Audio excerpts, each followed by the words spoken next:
All right, hi everyone. Welcome to our colloquium. I'd like to introduce Assistant, soon-to-be Associate Professor Peter Yousteal. Peter is a experimental particle physicist. He'll talk to you about the some research at the ATLAS experiment, but he got his bachelor's at the University of Chicago, where he was a winner of the APS's APCR award. And then he went to Cornell for his PhD, where he worked on the KELEA experiment, studying branching fractions of charmed strange mesons, so flavor physics. And after that, he went to the University of Chicago as an Enrico Fermi Fellow to do his postdoctoral work, where, among many things, he was a significant contributor to the discovery of the Higgs boson in the WW channel. And since then, he joined the faculty at the University of Texas, Austin, 6 years ago, 5 years ago? Well, 2012, so. In 2012, he's been there. And he's done a number of things. What I think he'll talk to us about a fair amount today is he's led the group that did measurements of the Higgs coupling to top quarks, which is currently one of the most interesting Higgs measurements that we can make right now. And he's additionally the ATLAS experiments data preparation coordinator. And I just want to explain what that is, because it's kind of an opaque term if you're not a member of the experiment. But the data comes off the ATLAS detector in a stream of zeros and ones from a very heterogeneous set of subdetectors. And it's Peter's job to make sure that that gets to the analyzers in a form that they can recognize and search for Higgs bosons. It also requires that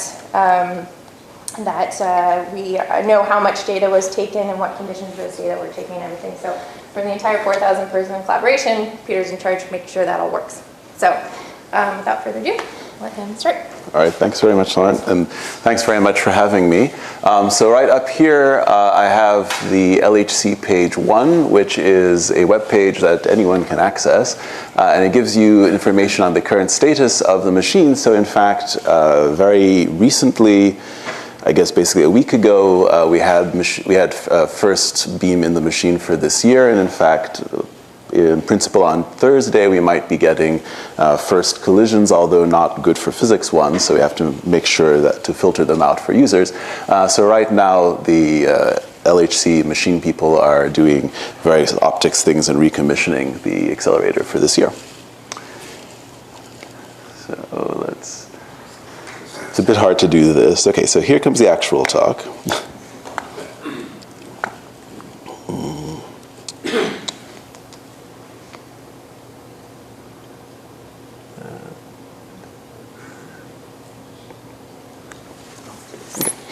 All right, so I'm going to talk about top quarks as the new flavor, and of course, we've known about top for quite a while. But since I have a bit of what we call a flavor physics background in my field, I find that it's actually rather hard to escape it, and so I've wound up studying quarks again, except a much heavier one this time. So this is not going to be a full survey of top quark physics. It's really actually going to focus on things that I personally have worked on, and hopefully give you a little bit of a flavor of how we actually do things in this field for people who may not be familiar with particle physics in general. So I'll start off with a little bit of an overview of the standard model of particle physics. So looking at the sort of reductionist paradigm, we keep looking at things that are smaller and smaller, trying to explain the properties of larger things in terms of a smaller subset of components. So we start off with everyday matter. We realize, we have an awful lot of different kinds of materials in the world, but they all form chemical combinations of different elements. We ask, well, why do we have the atoms that we have? What explains the regularities of the periodic table? We find that the periodic table arises from quantum mechanics of electronic configurations. You have to put some number of electrons orbiting in a potential. Okay, what explains the kinds of potentials that you have that comes from nuclei? and we find the nuclei, we have this quantized behavior coming from having protons and neutrons in them, integer numbers of those, and then we find inside those that protons and neutrons themselves are composed of different numbers of more fundamental particles, quarks. And actually, as far as we know, as far as matter particles go, this is where it ends. So we haven't seen anything inside an electron to date, and we've never seen anything inside a quark to date. Not for lack of trying. People have certainly tried. So we can actually summarize all the directly known fundamental particles, again, particles that we've not been able to divide in any way, in this little cute pie chart. And it's not enough to know what the content of the world is, you also want to know how they interact with each other. So you want to know the dynamics of it. So you have a Lagrangian here, and actually there's an error in this. So this is something you can get from CERN, and there's actually a flaw in it. So if you spot the flaw, you can pat yourself on the back.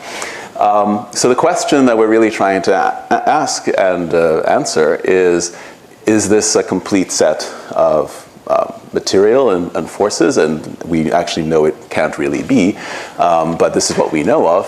And is this Lagrangian, which again, very, very simplified expression of it, is this what there is to know about the dynamics of these particles? And again, we have reasons to believe that's not the case. So all ordinary matter is actually just composed of these. So looking back at that first slide I showed, we have electrons and then the two quarks inside the protons and neutrons, the up and down quarks.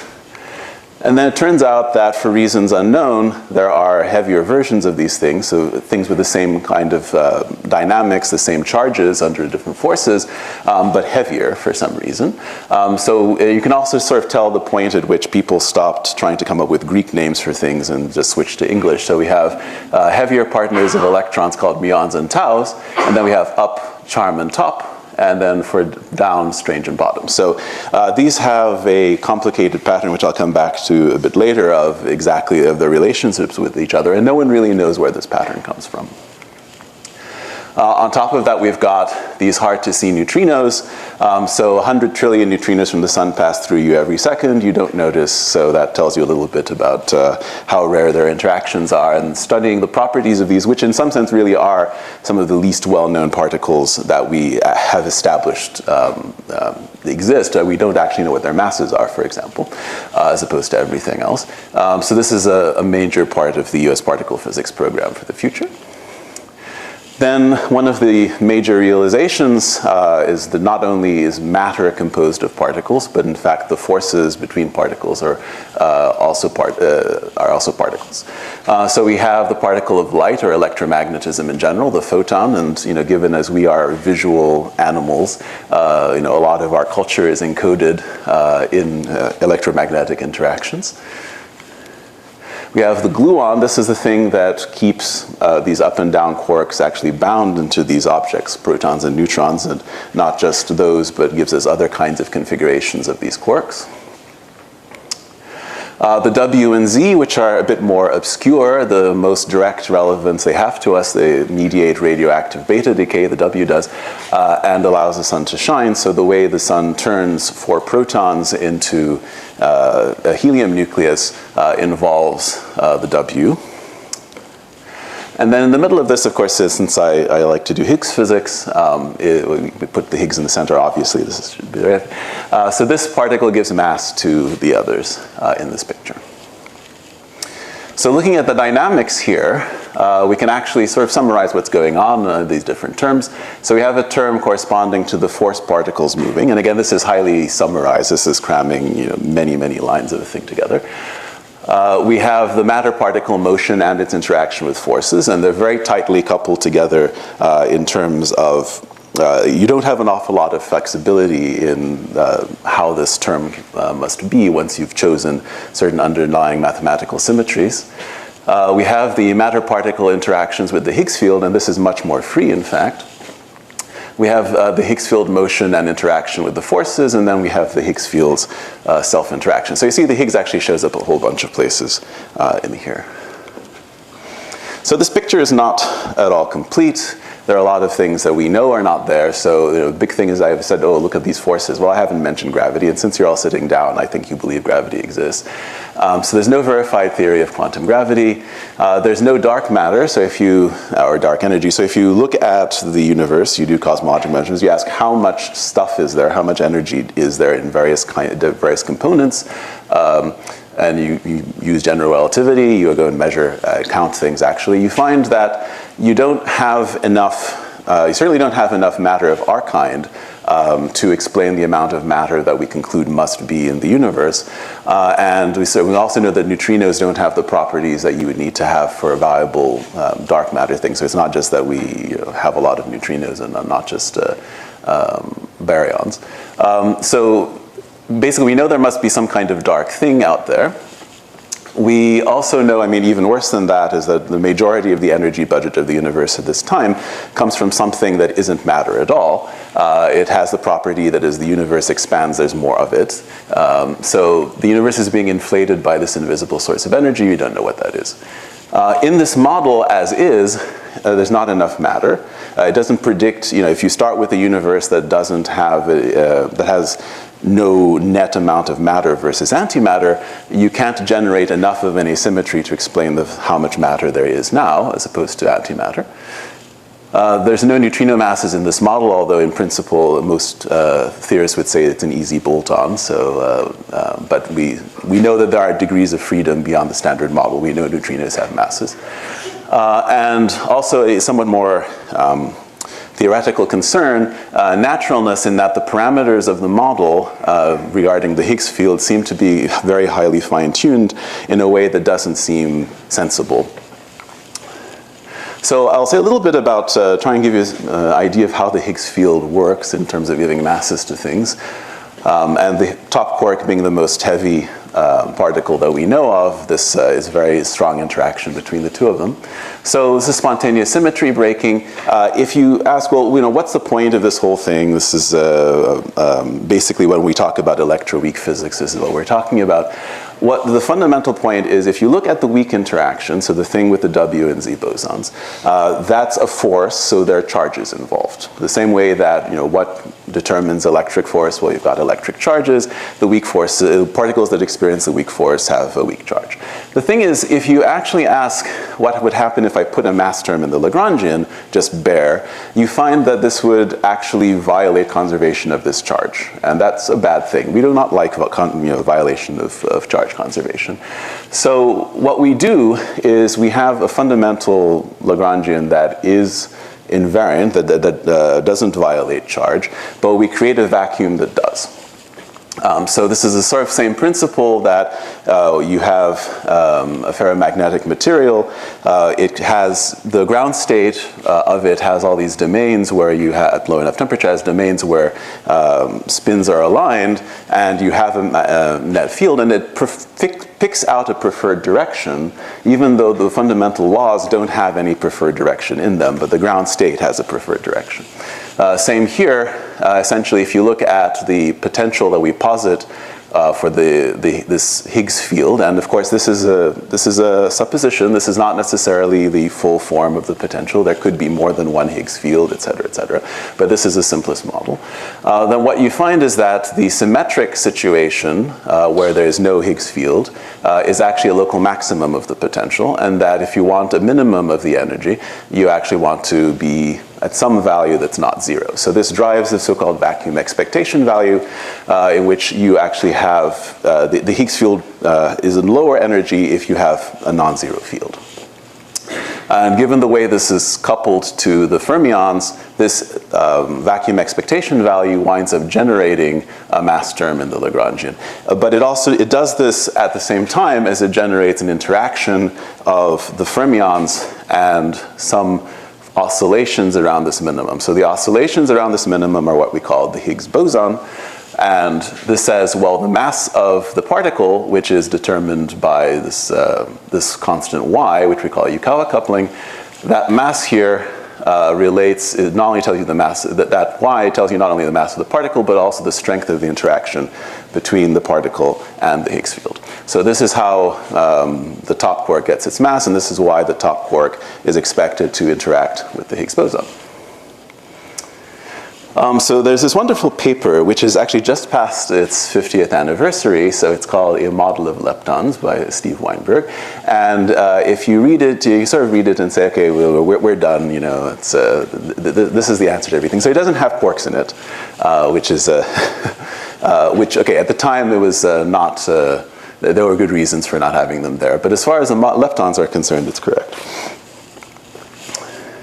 So when I say flavor physics, I really mean, again, studying the matter sector and its interactions. And in particular, I'm mostly going to talk about this particular thing here, which is the interactions of the matter with the Higgs field. So one more bit of fun theory here, and this is driven a lot of work, including the people here who worked on Babar, so you know all of this. So this issue here that happens, and it happens for both leptons and quarks, so both electrons, muons, taus, neutrinos, and the quarks, is a mismatch between the mass and weak eigenstates. So if you think back at this coffee cup, you basically have matrices here you can diagonalize, but there's no particular reason, relating the different generations of quarks, but there's no particular reason that this diagonalization has to have the same form for both these two terms, and in fact, they don't. So the Higgs interactions and the weak interactions wind up picking out different basis states. So you have this sort of multi-dimensional states of lepton and quark flavors, and you pick out specific preferred directions in them, but those preferred directions need not be the same for the masses, so the things that are mass eigenstates, and the things that interact with the weak force. So for the standard model, quarks, we use mass basis. So we actually have things where we can go and more or less measure the mass of them. And so it's natural to say, well, the top quark is this thing of charge plus 2/3 and mass 172.5 GeV. So this means that the mass terms in this case conserve flavor, because we define that the flavor are the eigenbasis of the mass. The photon Z and Higgs interactions conserve flavor. That means they don't change one kind of particle into another. So if I have a top quark, it emits a photon, it's still a top quark, will always be. So this means that there's, in our jargon, there's no flavor changing neutral current. So there's nothing that doesn't involve a W that changes the kind of what a particle is. And the W interactions can actually change particles to another, and this mismatch of the bases produces a matrix which is unitary and tells us basically about the overlap of these bases. Leptons, in fact, use the weak interaction basis, so neutrino oscillations are discussed in terms of that. They're conceptually the same thing, except the processes of neutrino oscillations and of the CKM matrix are actually conceptually the same thing, just expressed in slightly different ways. So a brief taste of the sort of thing that has been done in quark flavor physics, which is actually still, for non-top quarks, which is actually still a really interesting field in many ways. Very, very brief taste here. So one thing, of course, to do is to take this matrix and actually probe it and try and measure all the components and test the unitarity. And that's done with this so-called unitarity triangle, amongst other things. Because if you say you find some measurement that should agree with the consensus of all the other experiments and find it disagrees, that might be evidence that something is contaminating your measurement, some kind of new physics. So you would have something inconsistent with a global fit. So what this actually represents is basically three numbers that should add up to, wind up adding up to 0, which is essentially the same as saying that these two columns of this thing should be orthonormal to each other. So they should have, if you take the inner product, they should be 0. So that's what that comes from. Another thing you can try and do is test the universality of lepton couplings. So in the standard model, except for the Higgs, the leptons are treated the same way by the weak interactions. So if I look at a process where I say this particle is a B quark here, it turns into a charm quark. Again, it can only do that by emitting a W in the standard model. Then I should be able to predict that W doesn't really care whether it decays to a tau, a muon, or an electron. For it, those things are all the same. But if I had, say, some kind of extra particle that distinguishes tau from muon from electron, which, for example, could be some extended Higgs boson, then this would violate the expectations from the standard model. And in fact, there is a hint so far that this may be happening, in that there's a prediction of the standard model in these ratios here of various decays, which should be here, and the combined result from all the experiments is over here. And this is actually quite a significant discrepancy, although no single experiment has yet shown conclusively that there actually is a discrepancy. So, but this is something to look out for. So this is actually tree, right? So, So the fact is, actually, people have to explain how this is consistent with everything else, given that it should be a fairly important process if it's tree. Yeah. So you don't even have to go to loops for this sort of thing. Okay, so to come back to the top, so I mentioned that there's this relationship between the top and the Higgs and this naturalness problem. So the top quark is very heavy, so it is the heaviest known fundamental particle. That means the top Higgs interaction is very strong, and that means that you have to actually consider quantum corrections. You can't just take first order in perturbation theory. You have to consider higher orders in perturbation theory when computing things, and then you get corrections to the Higgs parameters. And so something like this, where the Higgs boson turns into a top pair and then they turn back into Higgs boson, this can happen on short time scales, no problem. And then you find, well, if I assume that there's, I have new physics that cuts things off at some high momentum scale of this top this top loop, because I, in principle, can have arbitrarily high momentum tops in here. What I find is that there's this correction to one of the Higgs mass parameters that actually scales quadratically with that cutoff choice. So if I chose that to be, say, the quantum gravity scale, this would be 10 to the 32 times the observed value, and you have to somehow cancel 10 to the 32 against 10 to the 32 to get 1. So you really need an extreme cancellation of this bare parameter. Now, I mean, fundamentally, there's no fundamental problem with that, but it seems extremely arbitrary. You would like to have some motivation for that. So this motivates looking at new physics models which cancel the correction in some natural way, or lower the cutoff, or both. So supersymmetry famously introduces particles where you would have a plus sign for a top, you would have a minus sign for these particles, and so naturally these things would cancel. Extra dimensions, for example, can come in and reduce the quantum gravity scale, so the cutoff goes down. Composite Higgs would say, well, again, at some point the Higgs becomes more, a fuzzy thing, and these computations no longer apply. So there's a lot of work that's been done in this direction, motivated by this problem. In some ways, this has really driven most of the work that's been done at the LHC, is trying to find solutions to this. But the bottom line here is that Higgs properties are enormously affected by the top quark interactions. And then here's what I like to call the doomsday plot, which asks whether, so if you took the standard model to be correct, you say, okay, I forget about all this naturalness stuff, I just take what it is, but then I do just the quantum corrections under those parameters to the Higgs potential. What you find, okay, we're here at some relatively small but non-zero value of the Higgs field, is our vacuum, and then you look at what happens to the potential, it grows, and then it actually turns down again. So with our current best knowledge, it basically depends on the top mass, or the top Higgs interaction, because that's what gives you the top mass, and the Higgs mass. And you find that actually this turns down, and for our current known values, gives a second minimum that is lower in energy than the one we're in. Now, if you know what this kind of thing implies, that implies there's some probability to tunnel between these two states. If this minimum were significantly lower than where it is, we would have done that already. So we wouldn't be here to talk about it. In fact, we kind of like that situation were that to be true, because then we could say, well, something must be stopping it because we're here. But unfortunately, that we are in this fortunately or unfortunately, the current parameters that we've measured put us in this metastable region. And you can see that a small change of few GeV, giga-electron volts, on the top mass would actually move you from metastability to stability. So measuring the top mass, which again is basically measuring the top Higgs interaction, is clearly a priority in order to understand whether this might mean something. Okay, so questions for the Higgs sector that we're trying to resolve. Basically, the standard model has the simplest possible Higgs sector. It's one fundamental doublet of complex valued fields, so 4 degrees of freedom.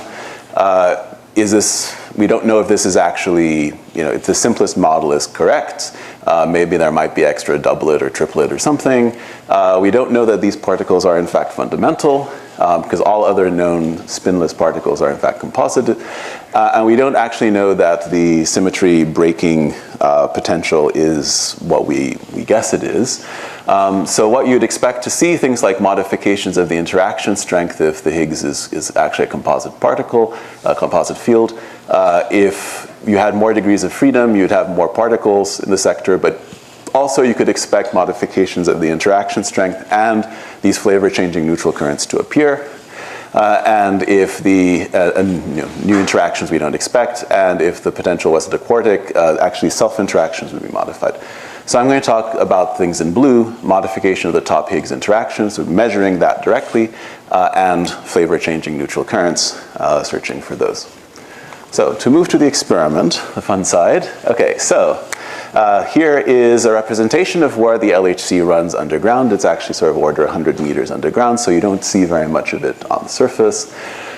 So here is the runway of Geneva Airport for comparison. Here is the ATLAS experiment where I work. It is conveniently close to a tram line.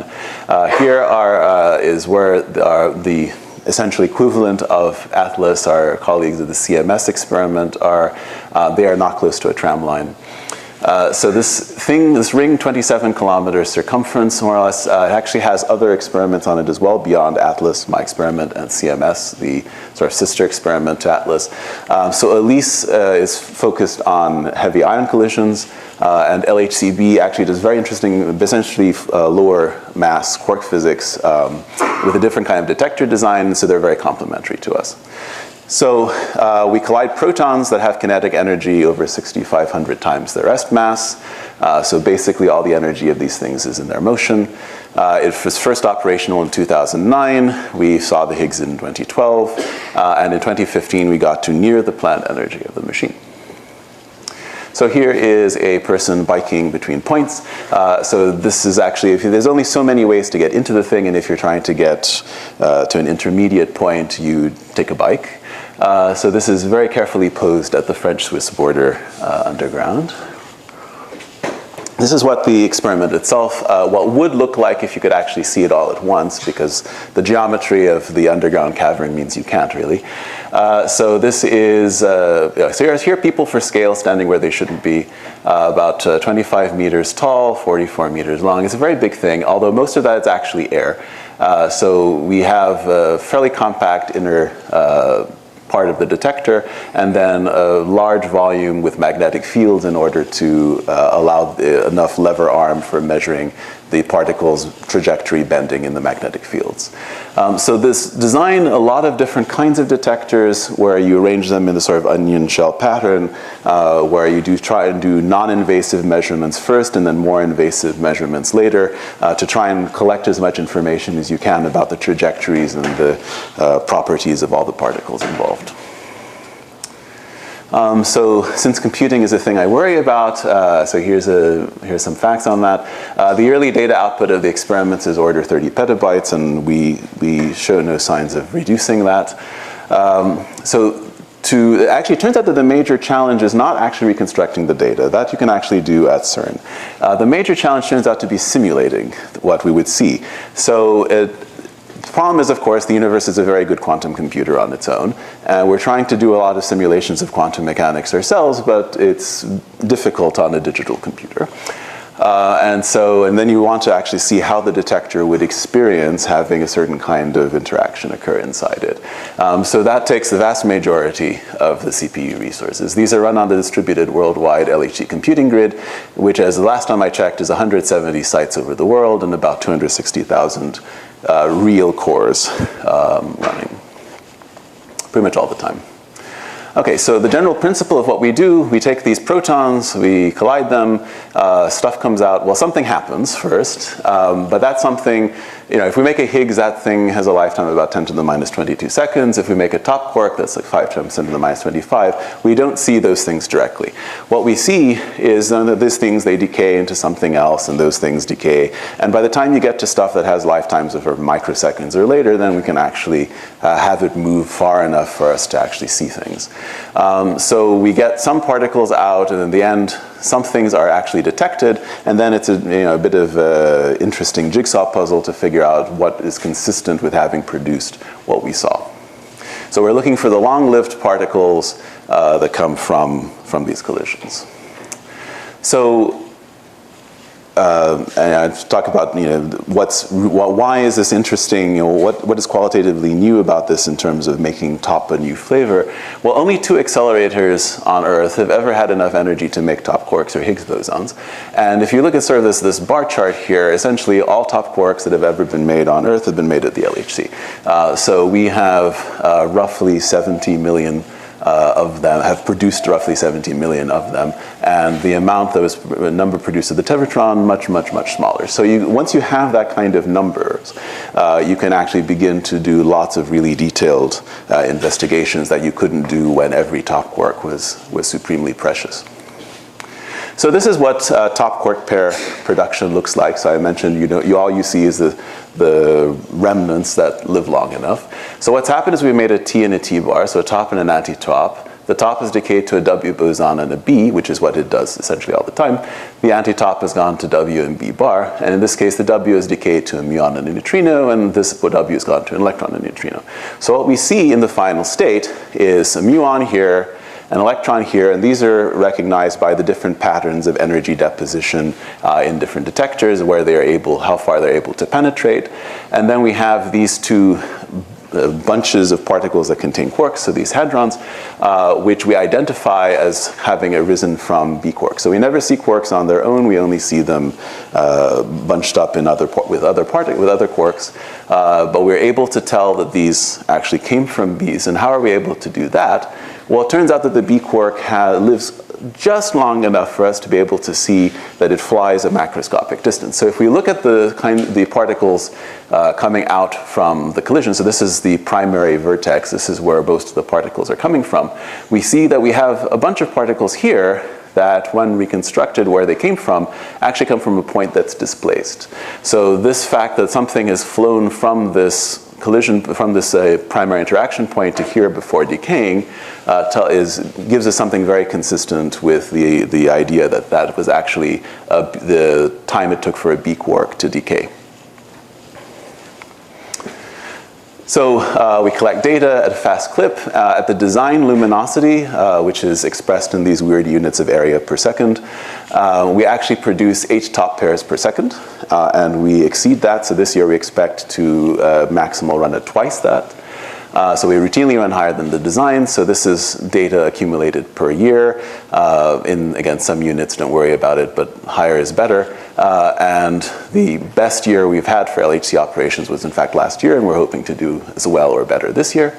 And this is something we've been doing at UT, is actually validating that the luminosity measurement is stable with time using physics processes that we can actually control. So that's fun. So while collecting data, we're actually sensitive to about 93% of the delivered data. We can't actually record the 40 megahertz of collisions that occur. We have to reduce that to about 1 or 1.5 kilohertz. So we have triggers of various kinds, and if you want to know more about them, ask Lauren. That perform this data reduction in real time. So this has to be done immediately. We can't yet farm it off all into computers. And once you require that all subdetectors are all working together well, that's typically about mid-90s% efficiency. So this is last year 93 to 95%, depending on exactly what subdetectors you needed. So this is sort of telling you we get about 3/4 of the data recorded that are used for most of our physics studies. Okay, so you might ask, what limits your ability to do this kind of science? Well, some things are just very rare. We don't get to control what happens in collisions because it's quantum mechanics. We have some probability. So things just don't happen very often, or they can be very hard to distinguish from other things that are more common. So you have a game with statistics. You need to understand the detector. Many calibrations need to be done in situ because you don't actually have the full detector available to test with test beams. and things age. So you need to actually understand the performance of the detector while the detector is running. And the simulations are never perfect, so there's some mismatch between what we expect might happen and what actually does happen, and we have to account for that. And then there's also the fact that the theoretical predictions from perturbation theory, there's truncation uncertainties. We don't go to infinite order in perturbation theory. And there are many effects that are non-perturbative that we encapsulate in models, which we know aren't perfect. So those are also tuned, but also have uncertainties associated with them. So these are, it's kind of a list of things that prevent us from seeing everything immediately.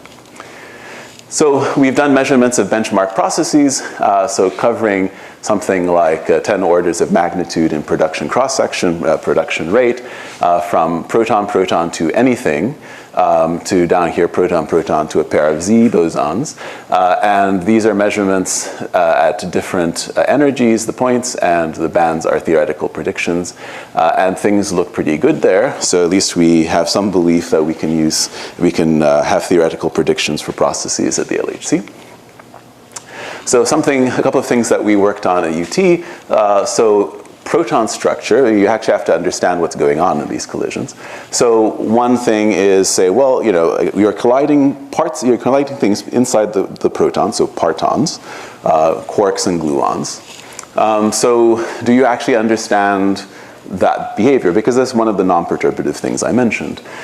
So you can couple high-order perturbative calculations to the non-perturbative models of the proton structure itself and see whether they agree with data. So here we have data as recorded. Here we're looking at production of W bosons, W pluses, and looking at essentially the angle at which they're produced. And the data are the black points with the green uncertainty bars. And different models of the proton structure actually give us different bands here. So there's purplish and there's blue and all these other colors. And what that tells you is actually these things are systematically different from each other, and we are able to constrain them. So one thing we found, in fact, was that the expectations for the amount of strange quark in the proton were incompatible with data. And so once we included that, we found that we really had to raise our understanding of the fraction of the proton that is actually carrying strange quarks. And we're consistent with this being quite similar to the C quark contribution of up and down. Another thing we can ask is, well, how often when I collide these protons do I actually have two collisions? So normally we think of only one pair of things colliding and then producing stuff, but you could perfectly well have two different sets of things colliding. The fact that you have a proton collision in the first place means that there's other stuff in close proximity already, so you raise the probability of something else happening. And the reason this is interesting is because if you're looking for something rare where you produce X and Y, but you could actually just instead have one collision that produced X and another collision that produced Y, then you could have a actually quite common process mimic a very rare one. And so the way we looked for this, there's actually a bunch of analyses, but our particular one, we looked at the angular difference between X and Y. If they are produced in a single collision, you expect momentum to be conserved and they'll be back to back. If you have instead this double parton scattering, they should be uncorrelated with each other. And so we find, in fact, back to back. So this is pi difference between the angles, and then also some contribution that is quite consistent with this flat sort of uncorrelated bit. So Atlas has done a bunch of measurements, and what we see is actually consistent with models that have been proposed, but we really do need to understand these numbers a bit more. Okay, so moving on to the Higgs. So searching for the top Higgs coupling, which is a very hot topic. So what we're looking for here is top quarks emitting Higgs bosons. So this statement, I'll come back to it in a bit. CMS says that yes, they have seen it at 5 sigma, but okay. So what does that mean? That means a p-value less than 3 times 10 to the minus 7. So this is sort of our standard for observing things in our field. So we're trying to get a handle on this thing. So the search strategy here is determined by what the Higgs turns into. So the Higgs has a bunch of things it can decay into. Look at this vertical dotted line. This is the probability of various decays. So that would be the probability to BB bar. So here's 1. So that's like 50-something%. Then there's WW. Like that, and then there's various other modes. So actually mostly, I still do WW, as Lauren mentioned, for discovery I did WW, I still do WW, find it's the second most common mode, and it's quite useful. So we look at actually a whole bunch of modes. Not one single mode is going to give you an observation or not. You have to combine a whole bunch of different, you look at a whole bunch of different places, and all of them say, well, it's somewhat more consistent with Higgs being there than not being there. And then when you put them all together, they say, okay, well, you couldn't be wrong in all these different places at once. So the Higgs should be there. So in particular, my group worked on the trilepton signature. One of the problems with TTH, this TT bar plus Higgs production, is it's rare. So at design luminosity, you produce 1 in every 200 seconds. And then you're looking for a specific pattern of decay that is 0.7% of that. So if you were running at 100% duty cycle, you get only 3 of these produced per day, and then we actually are only able to find about 13% of them for various experimental reasons. So you see, you don't get very many of them. You have to run full out for quite a while in order to collect enough events to say you've seen something.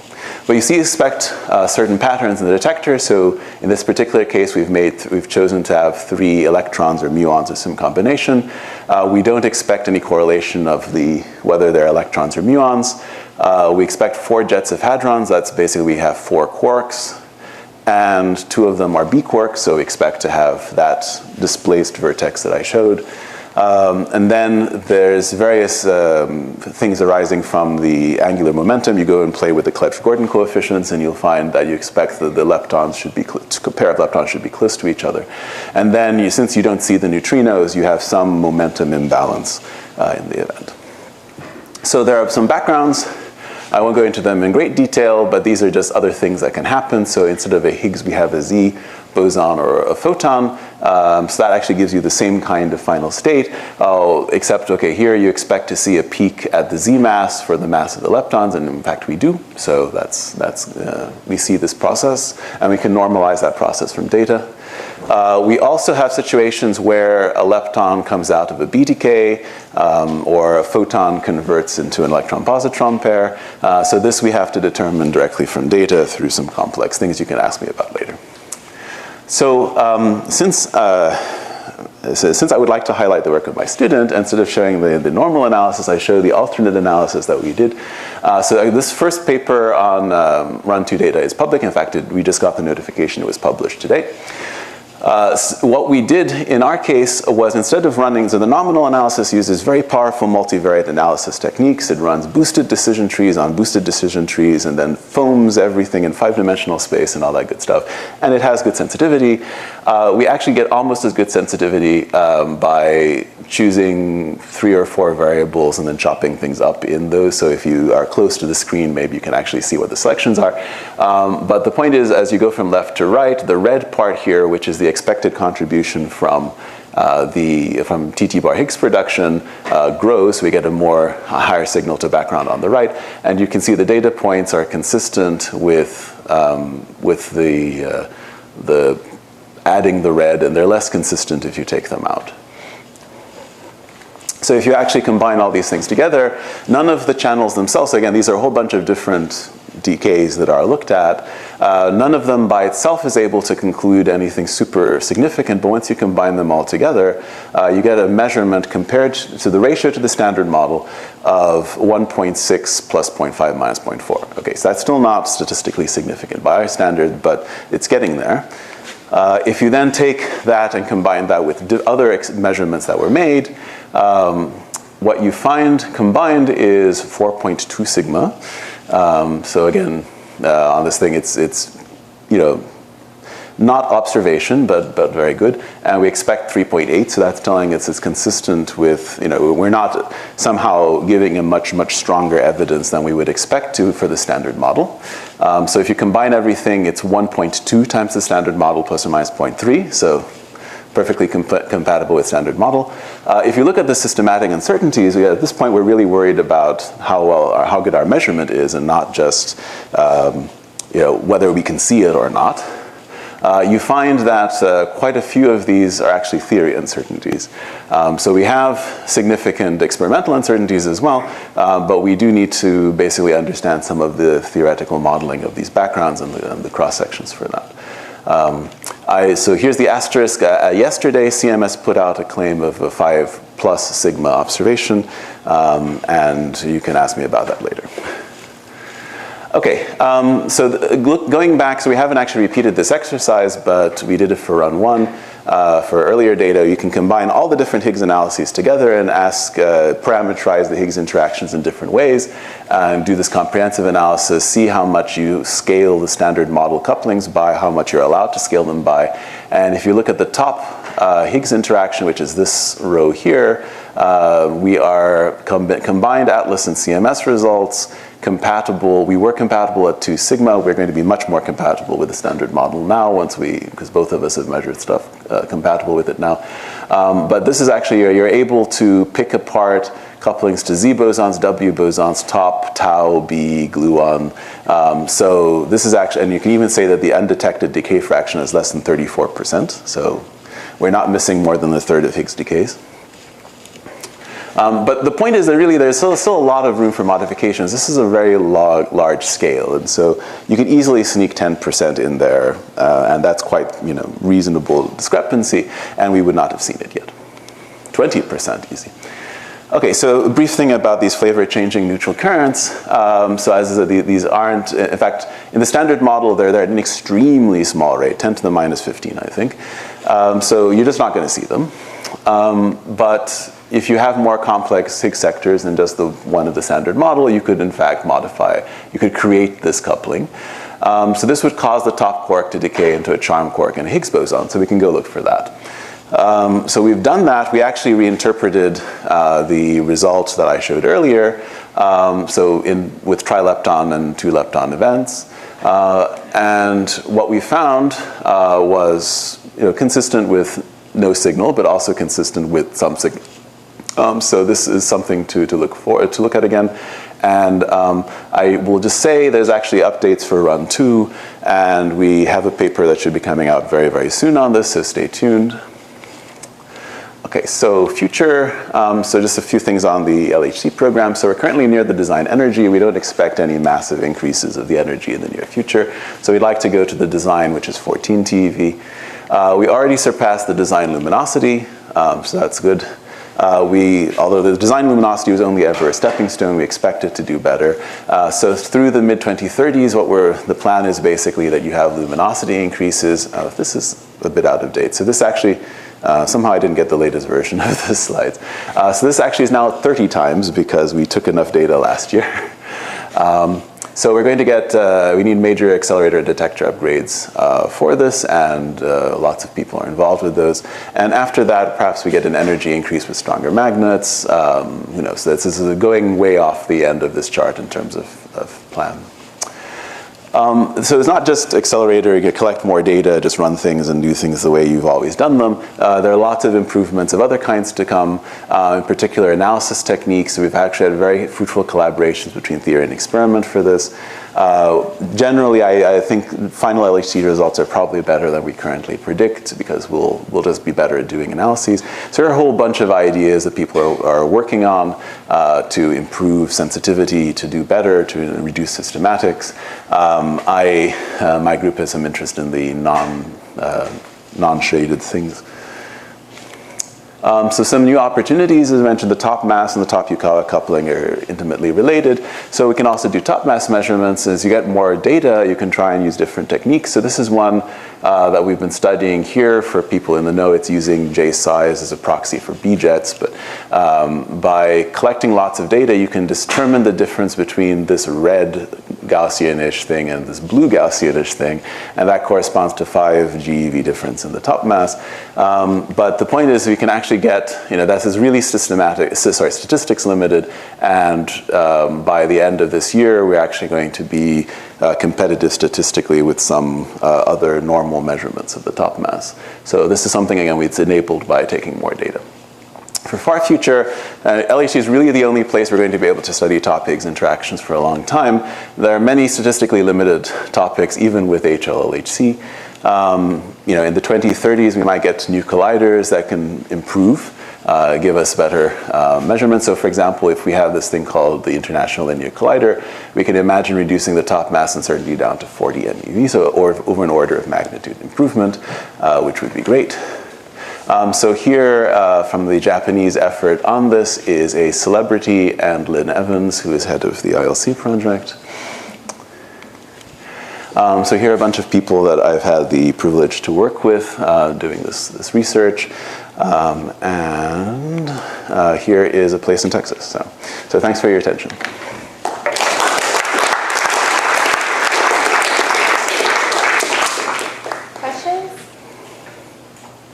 Yeah, so you mentioned two mild discrepancies with the standard model. One was the SE-5 quarks, the strange quarks being more. So I wondered what we learned about QCD. Did that feed back into lattice QCD? Why didn't Yeah, okay, so that's a good question. So you're talking about this, I assume. The issue here is, as far as I know, and someone who knows more about lattice can correct me, and the problem is you're dealing with details of proton, of protons at rest, and this is very difficult to do. So I don't think there's actually ab initio predictions of what this ought to be. So it's basically been assumed done in fits to earlier data sets which had significantly more uncertainties, that you would have less strange. That it's heavier, therefore there's a strange suppression, and some numbers got put in as baselines, but they've never really been tested again with the data we have now. The problem is that these things, they have physics in them, but they always start off from some model that you put in of what the densities are, and if that initial model is wrong, all the extra physics you do to it will not fix it. This was not amenable to lattice? I don't believe so. No, this is really, you have to go look at it later. More the FCNC stuff at the beginning? That small discrepancy? The flavor violation, yeah. Flavor, yeah. So universality violation. And what theories would it descend from if it is real? Okay, so the easiest way, so one thing is just to put in this Higgs, this charged Higgs. So if you have more than one, you have a more complicated Higgs sector than just one doublet like we have in the standard model, then naturally you'll get an object out like this, and it will interact differently with taus and with mu's and with electrons, unlike the W. So you could introduce that and it would change this interaction. The problem is, it turns out that this is incompatible with other things. So the favorite explanation, I believe, at this point is leptoquarks. Essentially turn it on its side and turn this interaction on its side, yeah. How do you do these simulations? It seems like you'd need in excess of 100 or 128 bits of precision to get any reasonable accuracy after your first order cancellation. So theorists are very good at coming up with ways to hide those large numbers. So you don't actually wind up with, once you've lived with this, then you do the cancellation from the beginning, and then you don't have these gigantically large numbers appearing in your actual calculation, so you're safe there. But yes, it's, this is more of a conceptual thing than an actual impediment to calculating. The rest of it, precision is, we don't usually have precision problems per se, but we do have lots of fun things where people, overflow counters without expecting it because they didn't really think about it. So, Can you comment on the latest CMS Sure. Okay. So the latest so the result that we have that I showed here is using only the 13 TeV data of the 2015-2016 data. And so we're adding 2017, obviously. So CMS so we also had earlier data at 7 and 8 TeV, which we did the analysis on. So in that case, we wound up with actually a fairly significant excess over the standard model. I mean, not significant statistically, but it was large. So what we knew was if we combined this result with the earlier results, we would actually get a very large number here with not much improvement on the expected, because the earlier data really was worth much less than the data we're taking in terms of what you would expect to get out of it. But because we had an upward fluctuation there, we believe it was an upward fluctuation, we would be sort of claiming 5 sigma, even though we didn't expect the experiment to do that well. So CMS's run 2 results are essentially the same as ours. They also had an upward fluctuation in run 1. And so their claim of observation is precisely that they combined the 2 data sets, but in that case, they're taking advantage of the fact that they already had what in this assumption must then have been an upward fluctuation in the earlier data. So it's a little bit, at that point, it becomes a philosophical argument of what is 5 sigma, which, whatever. So I think we can say we've seen it, but okay, it's a who got to 5 sigma first? No.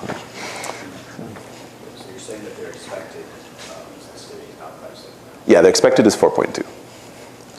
So they had a significant effect. And the problem is, say that there was some correlated effect that was visible in run 1 data for both Atlas and CMS and got swamped by stuff in run 2, then we might have been mistaking something else for TTH in run 1. In run 2, we've seen TTH. So when you're doing that combination, you might actually be calling extra significance for TTH production something which in fact was some other process, and that would be unfortunate. But again, it's a bit of a philosophical argument.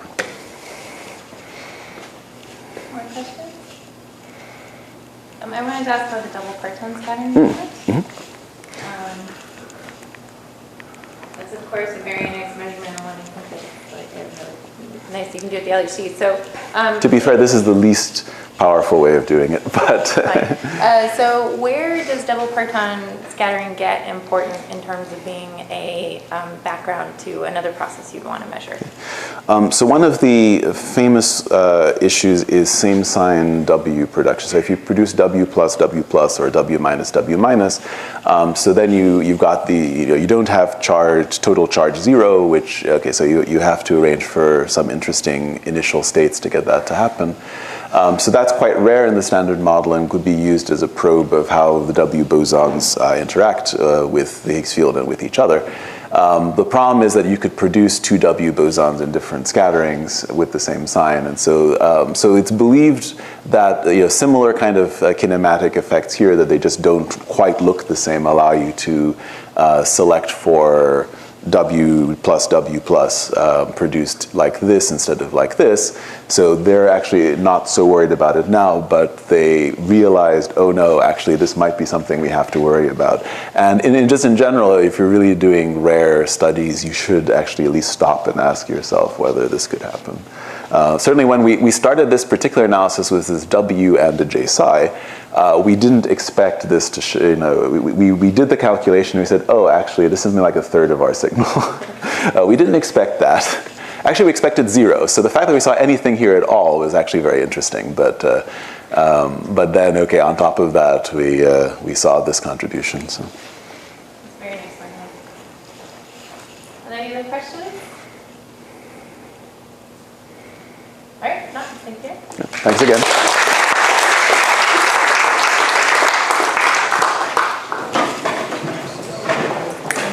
Very nice summary. Thank you. I don't know